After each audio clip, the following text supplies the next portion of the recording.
안녕하십니까. 제주 4.3 사건 문과 답 시간입니다. 자, 질문 73번입니다. 73번째, 73번째 시간입니다. 헌법도 북한이 남한보다 먼저 제정했습니까? 헌법도 북한이 남한보다 먼저 제정했습니까?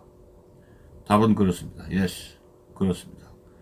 우리는 1948년 5월 10일 재헌의원 선거를 실시하고 6월 3일 헌법기초위원회를 구성, 헌법 초안을 만들었습니다. 그 후 7월 12일에 헌법안이 국회를 통과했으며 7월 17일에 공포 시행하여 8월 15일 대한민국이 건국되었습니다. 12월 12일 파리에서 개최된 제3차 유엔총회에서 결의안 제195호로 대한민국이 한반도의 유일한 합법정부로 승인받았습니다. 자, 제3차 유엔총회에서 대한민국을 한반도의 유일한 합법정부로 승인한 그 내용을 좀 더 살펴보겠습니다. 1948년 12월 12일 프랑스 파리에서 개최된 제3차 유엔총회에서 대한민국은 찬성 48, 반대 6, 기권 1표로 승인되었습니다. 유엔 총회 결과 제193호 3, 2항에는 유엔 한국 임시위원단이 감시하고 협의할 수 있었으며 한국인의 대다수가 살고 있는 한반도 내 지역에 관해 유효한 지배권과 관할권을 가진 합법정부 대한민국이 수립되었음을 선언한다. 그리고 이것은 한반도에서 유일한 그런 합법정부임을 선언한다고 했습니다. 그런데 일부 좌파학자들은 이 선언의 전반부만을 인용하고 후반부 내용을 묵살하여 대한민국은 38선 이남에서 수립된 합법정부라고 우깁니다. 여기서 아쉬운 점은 김구와 김규식은 통일정부 수립운동을 벌이기 위해 통일독립촉진회를 조직하고 새로 탄생한 대한민국이 유엔에서 승인되지 못하도록 방해했습니다. 앞으로 한국인들이 남북 통일정부를 수립할 때까지 유엔이 중경 임시정부를 잠정적으로 승인해 주기를 요청하기 위하여 정부와는 별도로 유엔 대표단을 파견하기로 하고 우선 1948년 7월 15일에 중경 임시정부 프랑스 주재 연락원 서영혜를 선발대원으로 파리에 파견했습니다. 다행히 김규식이 대회에 불참했고 북한도 같은 목적으로 파리에 대표단을 파견했지만 참석이 불허되어 마침내 대한민국은 수많은 어려움을 극복하고 유엔 승인을 받았던 것입니다. 김구가 왜 이런 짓을 합니까? 네? 대한민국 건국을 결국은 방해하고 말았지 않습니까? 그보다 앞서 김구와 김규식은 단선 단정을 강력히 반대했습니다. 이것도 쓸데없는 짓을 한 거죠. 김구에게는 중국 장개석이 유엄안을 통하여 설득하고 유엔 한국 임시위원단의 menon도 대한민국 건국에 동참할 것을 간곡히 권유하였으나 김구는 듣지 않았습니다. 김규식도 하지 중장이 직접 만나서 설득하고 미군정청 버치 중위도 김규식을 직접 찾아가서 남북협상에 참가하기 위해 평양에 가지 말도록 설득하였으나 거절당했습니다. 건국이라는 지난한 노정의 지도자들이 힘을 하나로 뭉쳐도 벅찬 일인데 정말 개탄스러운 일입니다. 반면 북한은 다음과 같은 건국의 과정을 거쳤습니다. 그 연도별로 한번 소개를 해드리겠습니다. 1947년 6월 29일 북조선 인민위원회에서 북한 애국가를 확정합니다. 또 47년 11월 18일 임시헌법 기초위원회를 설치, 우리의 50총선거일을 기준에도 6개월 전입니다. 47년 12월 1일 화폐개혁을 단행합니다.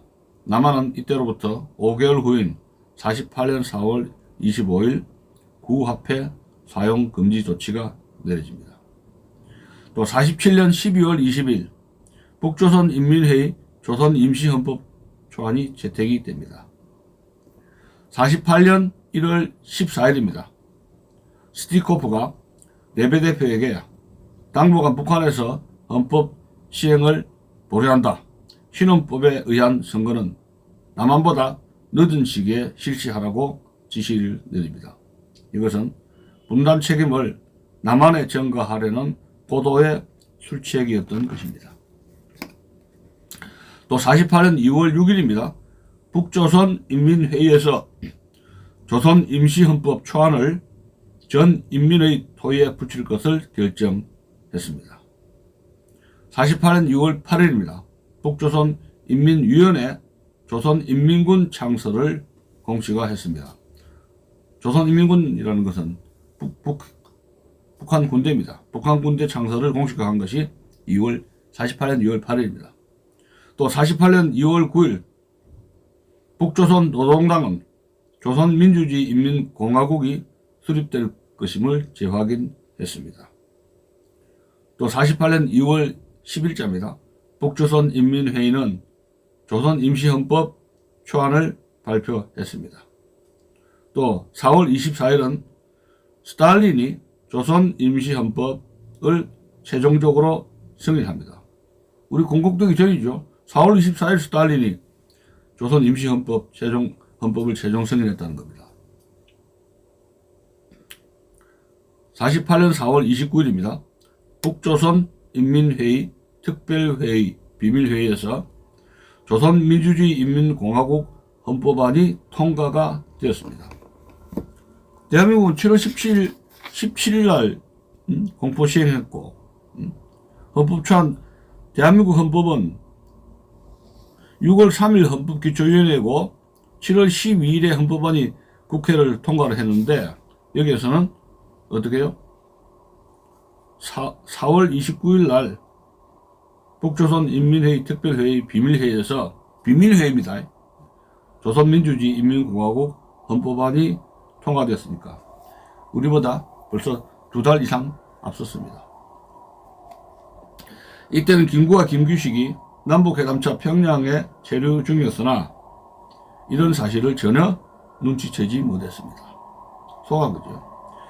북한은 헌법안 수정 보완 과정에서 논의된 것은 국호를 조선인민공화국에서 조선민주주의인민공화국으로 하고 국기는 태극기를 폐지하고 새로 제정하자는 제안이 있었다는 보고가 있었습니다. 태극기를 무시해버린 거죠. 1948년 9월 8일입니다. 북한 최고인민회의가 헌법안을 최종적으로 승인했습니다. 최종적 승인은 8.15 우리나라 건국보다 늦춘 거죠. 또 다음 날인 9월 9일 조선민주주의인민공화국 창립을 선언했습니다. 이제 건국을 해야 되는데 날짜만 8월 15일 대한민국 건국보다도 늦춘 겁니다. 최종적으로. 북조선인민회의라는 입법기관, 북조선인민위원회라는 집행기관을 갖추고 정부기관을 갖추면서 행정기관을 갖추고 헌법과 애국가를 제정하고 화폐개혁을 하고 정규군대를 갖추었다면 확실한 북한 정부입니다. 두말할 필요도 없죠. 이처럼 우리가 50 총선거를 치르기 전에 북한은 단정 준비를 위한 헌법 개정에 착수하여 스탈린의 승인까지 받고 사실상 이를 확정해 놓았던 겁니다. 다만 분단 책임을 남한에 전가하기 위해서 그 시행을 우리보다 늦게 하라는 소련 스탈린의 지령을 충실히 따랐을 뿐입니다. 자, 그러니까 이 사실에 미뤄보건대요.